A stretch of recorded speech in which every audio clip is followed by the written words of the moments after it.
Welcome back to AIZN Breakdowns. I'm Jessie Monroe. And I'm James Blackwood. Okay, let's just dive right in today. We've got something, well, it's raw, it's funny as hell, but also deeply uncomfortable. Yeah, and it's definitely burrowed its way into our brains.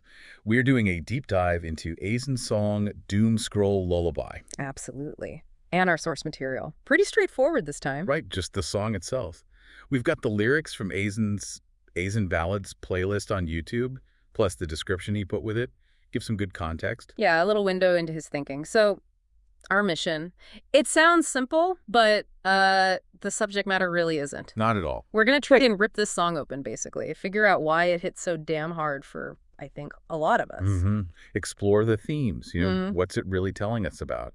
Well, about this messed up relationship we have with constant online chaos. Exactly. And look, if you're new to AIZN, you kind of need a heads up. Yeah, the source material spells it out. His style. Yeah. Expect stories, satire, existential crises. A mix of heartfelt and just totally ridiculous. And definitely edgy. There's going to be profanity. AIZN warns you right there in the description. Seriously. So if that's not your thing, if that offends you, this deep dive, probably not for you.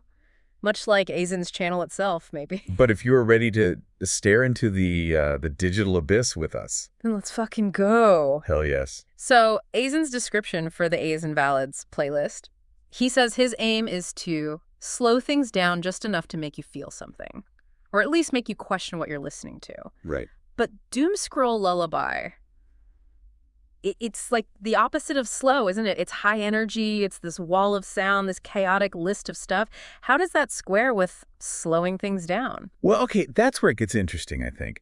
It doesn't slow down the pace of the song, obviously. Yeah. But maybe it slows down the experience of the scroll itself. Think about it. When you're actually doom scrolling, it's just this blur, right? Yeah. A constant stream you barely process. Whoa, just swipe, swipe, swipe. This song, though, it grabs that blur, pulls out specific things item by item, and forces you to actually hear them. Yeah. The absurd, the horrible, the weird. Yeah. Back to back to back. Okay, I see. So the song's structure is the thing that slows you down, makes you actually register the individual pieces of crap. Exactly. It forces you to feel the weight of the content you usually just numbly flick past. Yeah. It makes you question, like, wait, did I really just hear that? And the line before it, and the one after. Yeah. It takes the overwhelming amount of stuff and turns it into this, like, unsettling quality you can't just ignore. Precisely. And the song starts somewhere we've all been, right? Verse 1. That desperate urge to just switch off, logged off the desktop, shut that shit down. Lit a candle, poured a drink, time to drown. In peace, in silence, in dreams I might find, that feeling.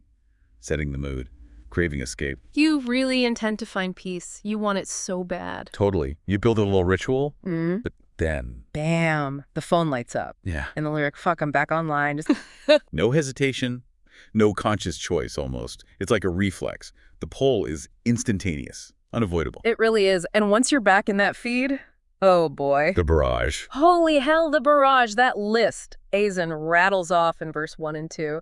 This is where the song just holds up a cracked mirror to the internet, doesn't it? It really does. Really? A cat with a strap-on gun, a cult live streaming their acid run. An OnlyFans nun with a snake? Seriously, what the actual fuck are we looking at half the time? It's like the pure distilled essence of the weirdest corners of the web, right? Dude eating drywall, chicks selling farts, a priest getting hit by a car. It's so random. Yeah. And jarring, and honestly, a lot of it feels meaningless, but then just when you're sort of chuckling or recoiling... Wham. Scroll past war, revenge porn leaks. And that's the whiplash. It slams you with real horror, real violation, right next to the absurdity. Guy with a dildo glued to his head.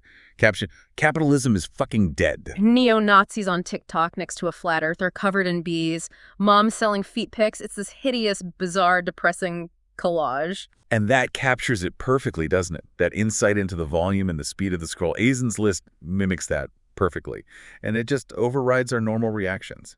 Leads straight to feeling numb. Yeah, total desensitization. Yeah. War gets the same split second as, like, a stupid meme. It all just blends together into content. Which is why the song feels so disturbingly accurate, I think. Yeah. It shows how the feed trains us not to feel too much. Yeah, or how to react or not react, which leads us straight into that chorus.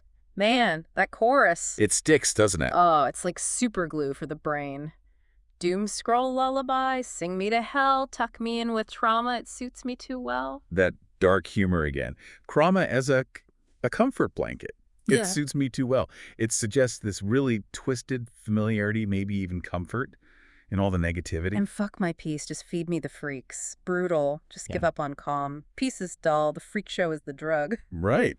Give you the spectacle. And that line, I'll sleep when the porn stars delete their leaks. It's so specific, so raw. And it feels so real in terms of the kind of dark, trashy, specific rabbit holes you fall into online. That stuff that just hooks your attention. Totally. It's the digital rubbernecking thing. Can't look away from the train wreck or the depravity or just the sheer weirdness. Exactly. And then the commentary gets broader, right?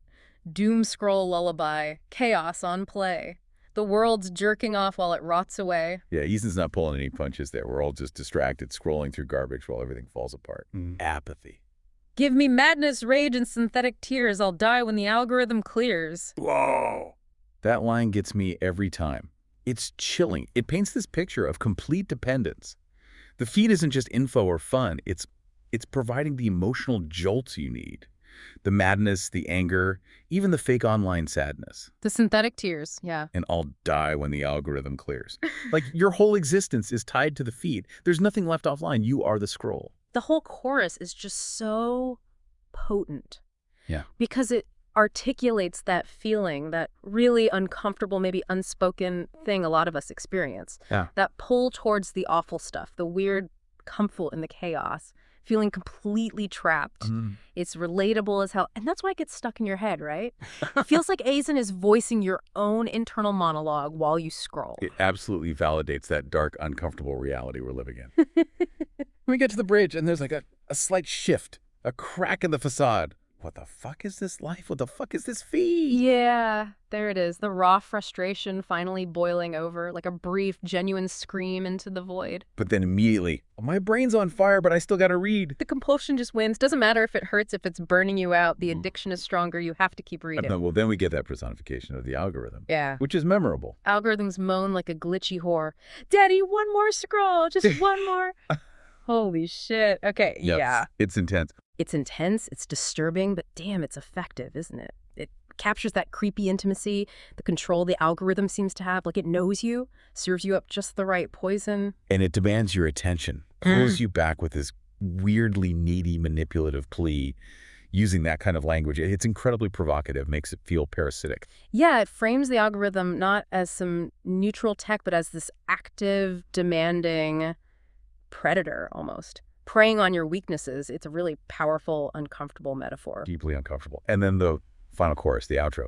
The source notes, it gets slower, darker.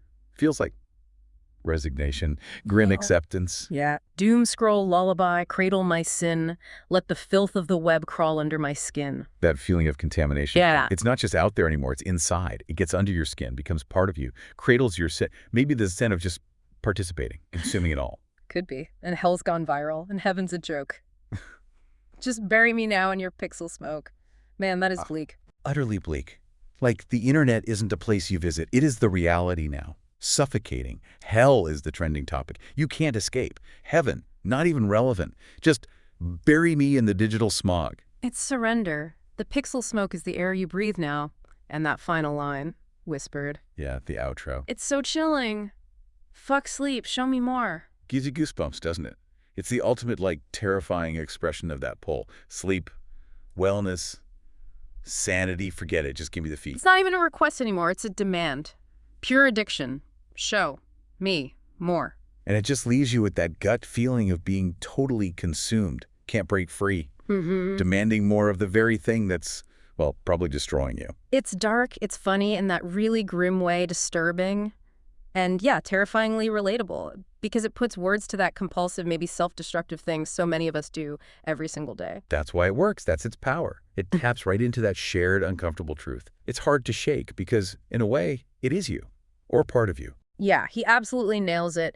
This deep dive really shows AIZN doing what he seems to do best, taking the raw, the funny, the fucked up, and making it into something that resonates, something thought-provoking, all with that signature edgy style. It's potent stuff. Catchy, unforgettable, a perfect, maybe horrible snapshot of being saturated by the internet. It makes you look at your own scrolling habits maybe and ask, why? Why do I keep coming back? Indeed. Which kind of leads us to a final thought for you, maybe something to chew on. Yeah, building on all this, the song calls itself a lullaby. Lullabies are supposed to soothe you, right? Put you to sleep. Hmm. So is the chaos of the doom scroll actually numbing us, putting us to sleep, making us ignore what's really happening? Or is AIZN, in his abrasive way, using this lullaby to try and shock us awake? Wake us up to how bad it is. That's a good question. Is it sedation or a wake-up call? And that final whisper, show me more. Hmm. Is that like a buried cry for help under all the addiction, or is it just the final demand of someone totally lost to the feed? Heavy stuff to ponder. Definitely something to think about next time you pick up your phone. So if this deep dive into AIZN's brain hit home, or even just made you morbidly curious, Then you should definitely head over to AIZN's channel on YouTube. Make sure you subscribe, hit that bell icon. yeah, that way you won't miss any episodes of AIZN breakdowns or any new songs he puts out there. Stay connected. Or maybe disconnect. Your call. We'll see you next time.